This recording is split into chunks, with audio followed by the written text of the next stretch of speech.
मित्रांनो, सावळेची जणू सावली या मालिकेच्या उद्याच्या भागामध्ये आपल्याला पाहायला मिळतोय एक मोठा धमाका.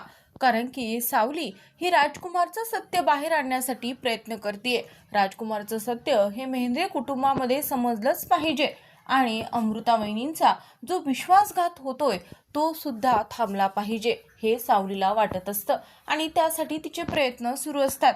मित्रांनो, आपण पाहतो की सावली हे सगळं करण्या अगोदर राजकुमारशी सुद्धा बोलते.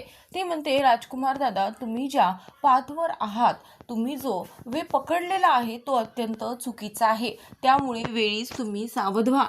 यातून तुम्ही बाहेर यायलाच हवं. परंतु राजकुमार म्हणतो की हे बघ, मला तुझं जे काही म्हणणं आहे ना ते ऐकण्यामध्ये काहीच इंटरेस्ट नाही आहे. आणि तुझा काय अधिकार आहे? तू कोणत्या अधिकाराने मला सल्ला देतेस? माझ्यासमोर उभा राहायची सुद्धा तुझी लायकी नाही आहे, असं मात्र राजकुमार सावलीलाच बोलतो. सावलीला मात्र आता काहीही करून राजकुमारला थांबवायचं असतं. कारण की ती मुलगी फ्रॉड आहे, ती मोठ्या मोठ्या बिझनेसमॅनला फसवते, हे मात्र सावलीला देवाने सांगितलेलं असतं. मित्रांनो, आपण पाहतो की देवा आणि सावली दोघेही त्या कॅफेमध्ये पोहोचतात जिथे राजकुमार आणि ती जॉली भेटणार असतात.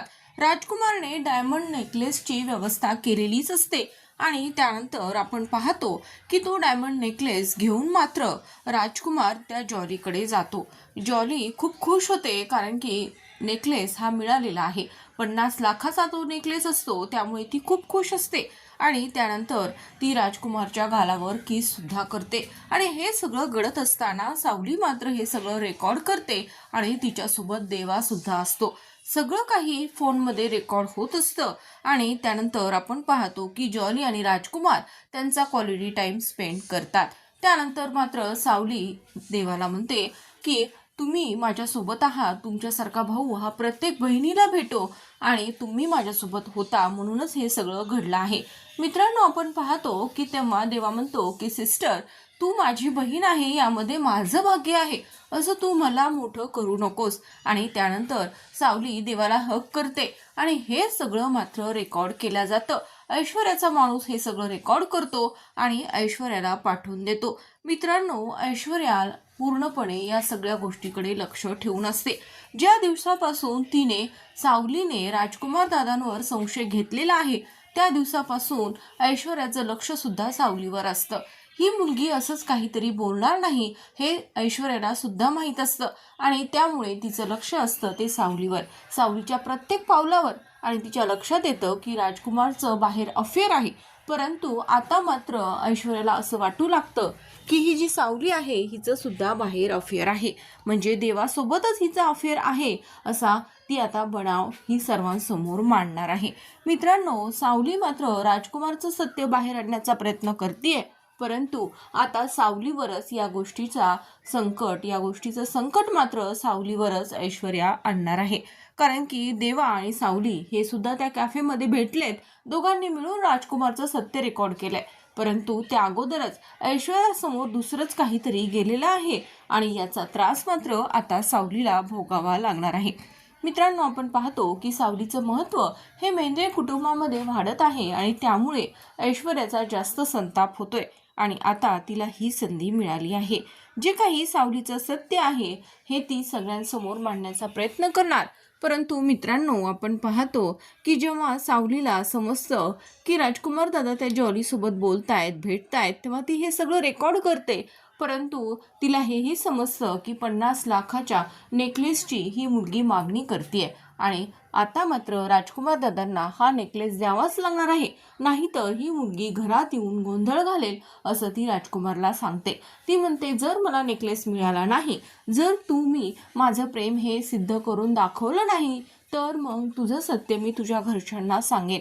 आणि ही भीती मात्र राजकुमारला असते की आता या मुलीने जर घरच्यांना म्हणजे आईसमोर आणि अमृतासमोर हे जर सांगितलं तर माझी कोणतीच किंमत घरात राहणार नाही आणि याचे खूप मोठे परिणाम मला भोगावे लागतील, असा विचार मात्र राजकुमार करत असतो.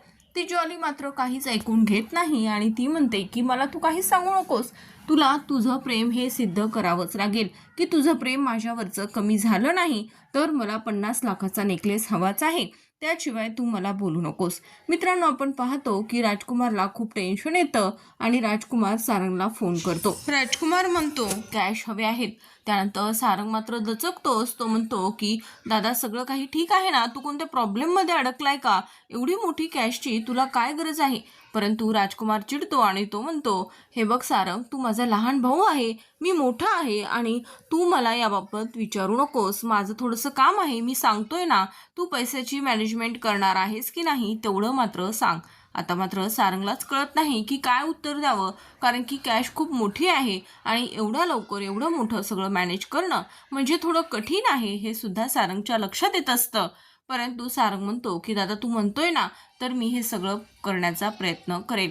इकडे मात्र सावली देवाला भेटते आणि सगळा काही प्रकार तिच्यासोबत जो घडलेला आहे, जे काही राजकुमारचं सत्य आहे ते सांगण्याचा ती प्रयत्न करते.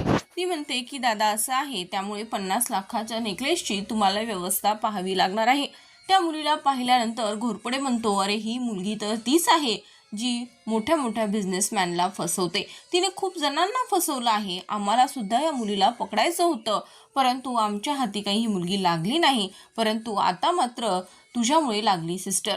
हे मात्र देवा सावलीला बोलत असतो आणि इकडे मात्र सारंग पैशाची व्यवस्था काही होती का तो पाहत असतो आणि इकडे मात्र राजकुमार विचार करत असतो की आता मी काय करू की जेणेकरून त्या जॉलीचं तोंड बंद राहील. काय करावं हे राजकुमारला मात्र सुचत नाही. देवा सावलीला विचारत असतो की तुझा काही प्लॅन आहे का, तू सांगू शकते का? परंतु सावली म्हणते की सध्या तरी नाही, परंतु मी काहीतरी विचार केलाय आणि पाहूयात त्यानुसार काही होतं का ते.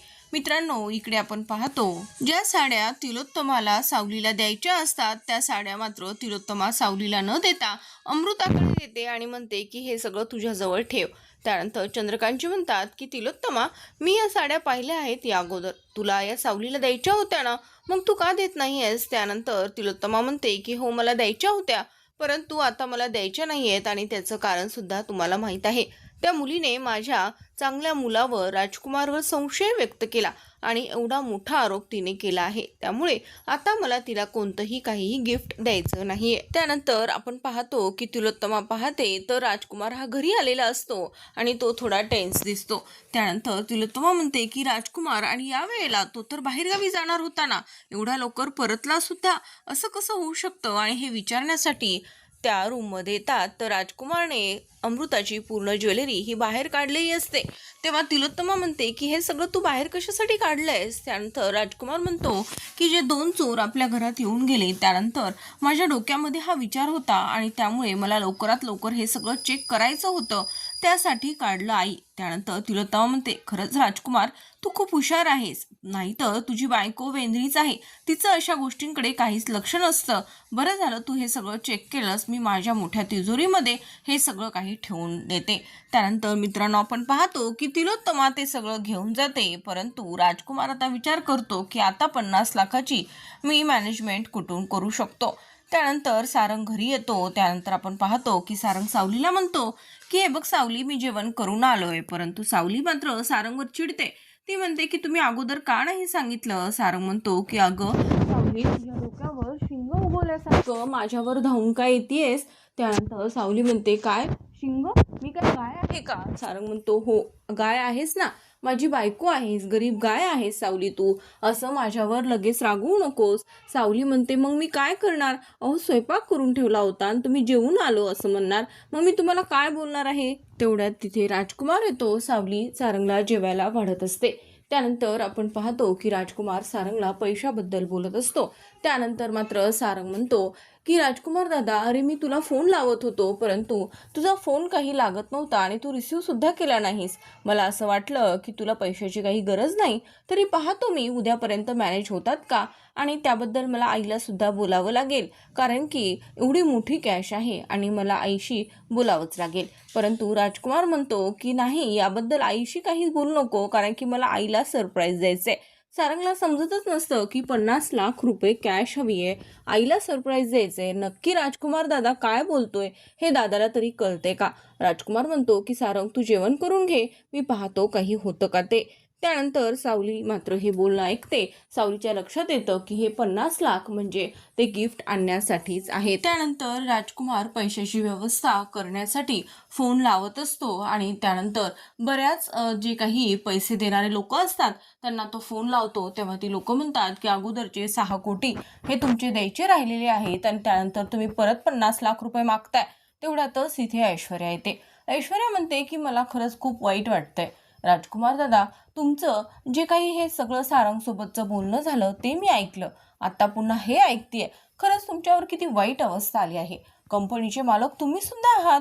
जसं सारंग काम करतो तसं तुम्ही सुद्धा काम करता, परंतु तुमच्यावर ही वेळ आली आहे. खरंच याबद्दल खूप वाईट वाटतं. तुमच्या एक गोष्ट लक्षात येते का की हे सगळं आईमुळे घडतं आहे. मॉममुळे या सगळ्या गोष्टींना आपल्याला फेस करावं लागत आहे. आपले सर्व अधिकार हे त्यांनी काढून टाकलेत. परंतु राजकुमार म्हणतो की आता मात्र मी हे सगळं काही सहन करणार नाही. काही दिवस मी शांत बसेल, परंतु त्यानंतर मी शांत बसणार नाही. इकडे आपण पाहतो की सावली ही घाईघाईमध्ये बाहेर गेली होती. कुठे गेली होती सावली? परंतु सावली म्हणते की सारंग सर, मी तुम्हाला सांगू शकत नाही. त्यानंतर सारंग असं दाखवतो की त्याला खूप राग आलाय. सावली म्हणते की सारंग सर, तुम्हाला राग आलाय, मला खरंच वाईट वाटतंय. सावली कानं पकडत असते आणि त्यानंतर उठबशा सुद्धा काढत असते. सारंग म्हणतो, अगं सावली, हे सगळं करण्याची काहीच गरज नाही. मी सुद्धा बाहेर जातो, तसं तू तुझ्या कामासाठी सुद्धा बाहेर जाऊ शकतेस.